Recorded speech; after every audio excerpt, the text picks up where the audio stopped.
If you want to fight and you want to send a contract, send one to me. I will take a few weeks break from living my retired life to kick the living goofy, entitled like you. You know my name, Andrew Tate. Google it if you want to know more. Andrew Tate, the self-proclaimed top G, attacked Jake Paul after he rejected his fight offer, and honestly, it was deserved. Champions of the past, we have world champions of the present. Marissa Shields in the building. This is shocking, considering Jake Paul, with his blonde hair, has built his entire career on bold callouts. Why would he back down now? He claims to be all about proving himself as a real fighter, saying it shouldn't matter who's across the ring.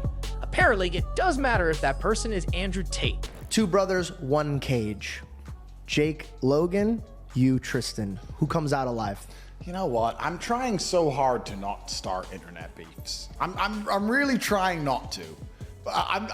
You could say Jake and Logan, man. Bro, Don't worry about it. No, I can't lie. Bro, I'm going through life. I'm trying to live peaceful now. The fight Andrew Tate proposed wasn't some gimmicky, low-stakes affair. It was a serious challenge, free from fluff and spectacle. The best part is that Andrew Tate isn't the type of opponent who needs Jake's fame or fortune. Reportedly worth $700 million, Tate doesn't need the paycheck or publicity. But Jake's decision to turn down the opportunity raises questions. For someone who prides himself on taking on anyone, anywhere, why would Jake suddenly get cold feet? It seems like he saw something in Andrew that made him think twice, something that didn't fit into his carefully constructed narrative. This refusal hints at deeper concerns.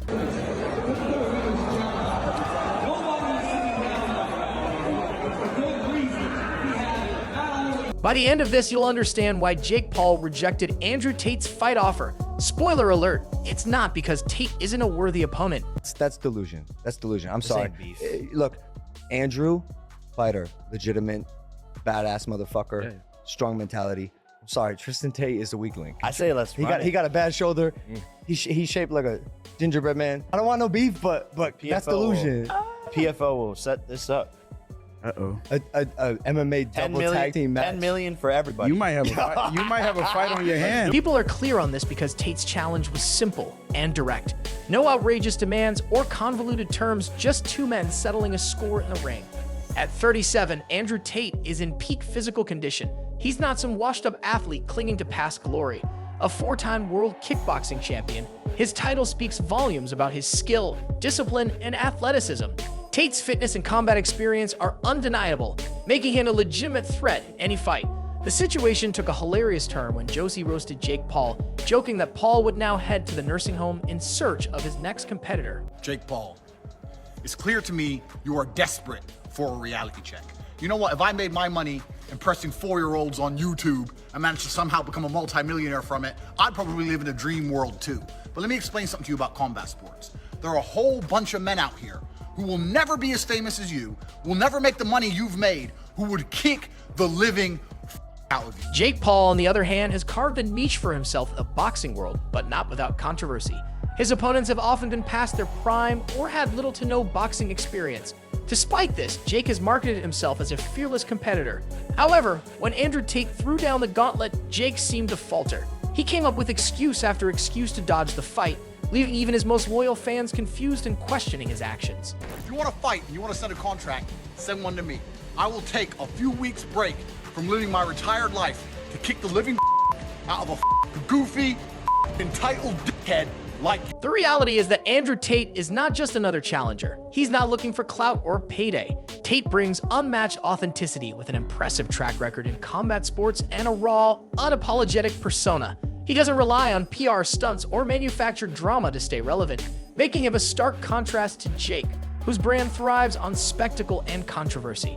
Andrew's rejection of the usual theatrics Jake employs added a layer of seriousness to the challenge, something Jake clearly wasn't prepared for and perhaps couldn't handle. Yeah, he'll never do that though. He knows. He knows way. One, he's under contract. And two, he's not his own boss. And two, he won't do it. He knows better.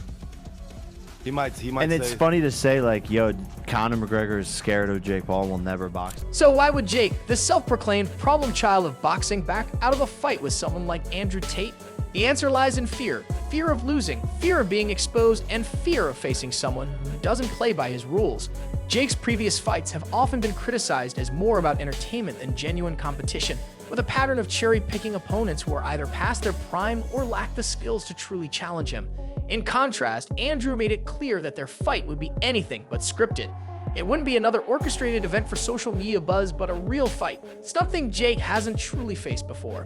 I'm one of the lucky ones. I made a little bit of money. I don't have 50 million to bet with you, but I do have 3 million to bet with you. So this is your offer. $3 million. You put 3, I put 3. Winner takes all. I'm 5 years out the ring. I'm a kickboxer. Jake's brand heavily relies on his undefeated image and the illusion of invincibility. A loss to Andrew wouldn't just hurt his boxing record. It would shatter the carefully curated persona he's worked so hard to build. Unlike Jake's past opponents, Andrew has nothing to lose. He doesn't need to prove himself or gain notoriety. He's already established. This imbalance of stakes likely influenced Jake's decision to reject the fight. But let's say he would call you to fight. Would you take it? Yeah, I mean, Jake and I actually talk. He's an all right guy. There was a time we were talking about fighting each other, and I think if this arrest didn't happen, it probably would have come to fruition. We'll see what happens in the... Jake's history of carefully selecting opponents is well known. From Ben Askren to Tyron Woodley, his matches have been strategic moves designed to keep him in the spotlight while minimizing risk. Each fight has been more about building his brand than testing his skills. However, Andrew Tate doesn't fit into that mold. He's not just a fighter, he's a strategist. Andrew understands both the psychological and physical aspects of combat and is not someone Jake can easily outmaneuver. This likely intimidated Jake, who thrives in situations where he has the upper hand. The fallout from Jake's rejection has been significant. Fans and critics alike have called him out for dodging a real challenge, with social media buzzing with accusations of cowardice. Even Jake's most devoted supporters are starting to question his motives. Meanwhile, Andrew is basking in the aftermath, using Jake's refusal to further solidify his reputation as a fearless competitor. He sees the opportunity to expose what he sees as Jake's true nature, a boxer more interested in maintaining a facade than proving himself against worthy opponents.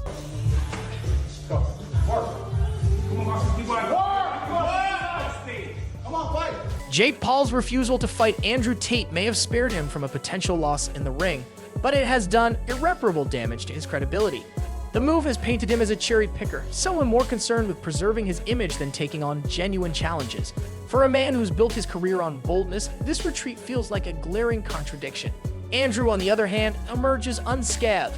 He didn't need the fight to boost his profile, and Jake's refusal only serves to highlight Andrew's legitimacy as a fighter.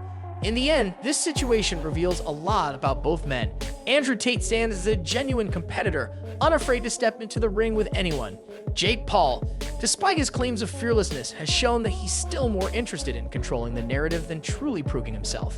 The irony is that by rejecting Andrew's challenge, Jake has done more damage to his reputation than any loss ever could.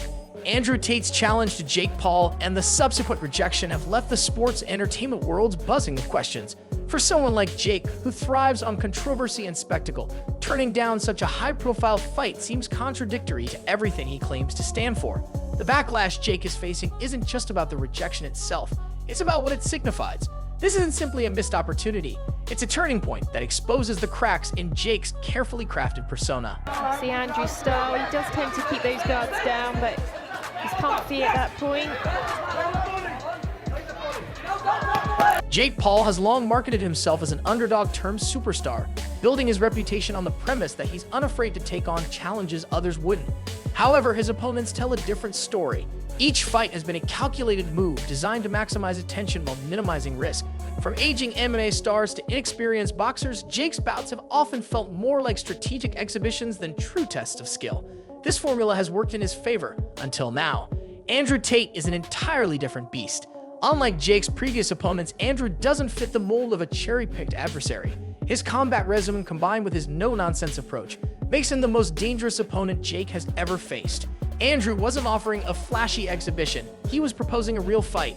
In doing so, he forced Jake to confront something he's managed to avoid until now, a genuine, uncalculated risk. You want to fight and you want to send a contract, send one to me.